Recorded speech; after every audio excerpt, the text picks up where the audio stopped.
অন্তর্বর্তীকালীন সরকার নতুন নোট ছাপানোর ঘোষণা দিয়েছেন। আর নতুন নোটে থাকছে না বঙ্গবন্ধু শেখ মুজিবুর রহমানের ছবি। চলুন দেখে নেওয়া যাক নতুন নোটে কার কার ছবি থাকছে আর কবে নাগাদ বাজারে আসবে। দেশের ব্যাংক নোটগুলো হচ্ছে 10, 20, 50, 500 এবং 1000 টাকার মূল্যবানের নোট। এগুলো বার করে বাংলাদেশ ব্যাংক। অন্যদিকে 1, 5, 10, 25 ও 50 পয়সা ধাতব মুদ্রাগুলো বের করে অর্থ বিভাগ। 1972 সালে প্রথমবারের মতো বাজারে 5, 10 ও 100 টাকার নোট ছাড়া হয়। এতে শেখ মুজিবুর রহমানের ছবি ছিল। তৎকালীন সরকারের নির্দেশে বঙ্গবন্ধুর ছবি দেওয়া হয়। বর্তমানে বাংলাদেশের 2 টাকা থেকে শুরু করে সব কাগজেই বঙ্গবন্ধুর ছবি রয়েছে। অন্যান্য ধাতব মুদ্রাগুলোতেও তার ছবি রয়েছে। তবে এবার 20, 100, 500 এবং 1000 টাকার নতুন নোটে থাকছে না বঙ্গবন্ধু শেখ মুজিবুর রহমানের ছবি। এতে নতুন করে যুক্ত হচ্ছে ধর্মীয় স্থাপনা, বাঙালির ঐতিহ্য সহ জুলাই বিপ্লবের গ্রাফিতি। ইতিমধ্যে বাংলাদেশ ব্যাংক সরকারের পক্ষ থেকে এসব বিষয়ে চূড়ান্ত অনুমোদন দিয়েছে। নতুন নোট ছাপানোর বিষয়টি কার্যক্রম শুরু হয়েছে। ধারণা করা হচ্ছে ঈদুল আজহায় এই নতুন নোট বাজারে আসতে পারে। প্রাথমিকভাবে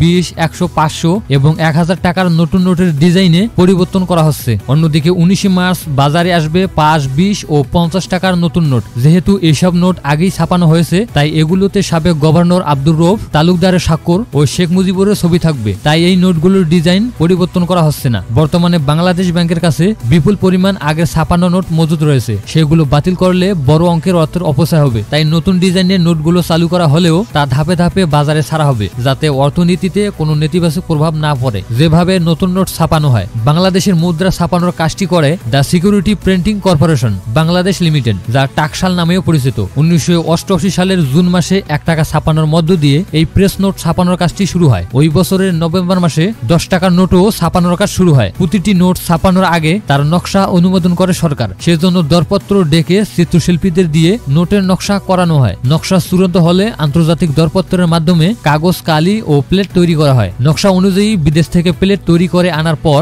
ছাপার কাজটি করে টাকশাল। বাংলাদেশ ব্যাংক সবসময় টাকা ছাপায় না। সাধারণত একটি নোট 4 থেকে 5 বছর চলে। এরপর তা পূর্ণ মুদ্রণ করা হয়। ছোট মানের নোট বেশি হাত বোতল হয়, তা দ্রুত নষ্ট বা ব্যবহারের অনুপযোগী হয়। বছরের জন্য নির্দিষ্ট পরিমাণ টাকা উৎপাদন করে বাংলাদেশ ব্যাংকের ভল্টে রেখে দেওয়া হয়। প্রয়োজন অনুযায়ী সেখান থেকে নির্দিষ্ট পরিমাণ টাকা বাজারে ছাড়া হয়। তখনই তা টাকায় পরিণত হয়। তার আগে সেটা টাকা হিসেবে বাংলাদেশ ব্যাংকের মানি সার্কুলেশন প্রতিবেদনে যোগ করা হয় না। বর্তমান বাংলাদেশের 1, 2, 5, 10, 20, 50, 100, 500 এবং 1000 টাকা নোট সহ মোট 10টি কাগজে প্রচলন আছে। এর মধ্যে 2 টাকা থেকে শুরু করে 1000 টাকা পর্যন্ত সব কাগজগুলোতেই শেখ মুজিবুর রহমানের ছবি আছে। আবার কোন কোন নোটের দুপাশেও শেখ মুজিবুরের ছবি রয়েছে। এছাড়া ধাতব মুদ্রাগুলোতেও তার ছবি রয়েছে। বাংলাদেশ ব্যাংকের বার্ষিক প্রতিবেদন অনুযায়ী সবশেষে 22 ও 23 অর্থ বছরে 38,400 কোটি টাকা খরচ হয়েছে নতুন নোট ছাপাতে, এবং তার আগের অর্থ বছরের খরচ ছিল প্রায় 37,400 কোটি টাকা। আর 2020 ও 21 অর্থ বছরে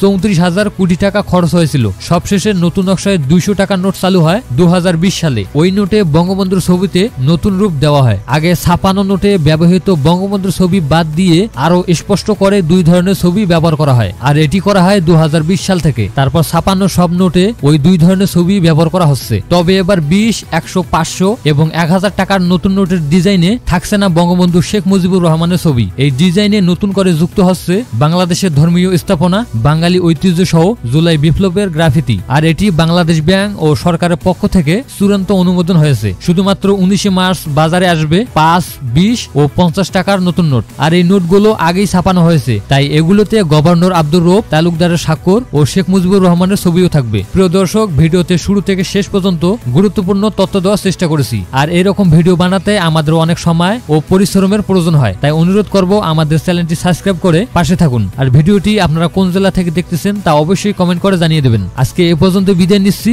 দেখা হচ্ছে পরে কোনো ভিডিওতে। ততক্ষণে ভালো থাকুন, সুস্থ থাকুন। আল্লাহ হাফেজ।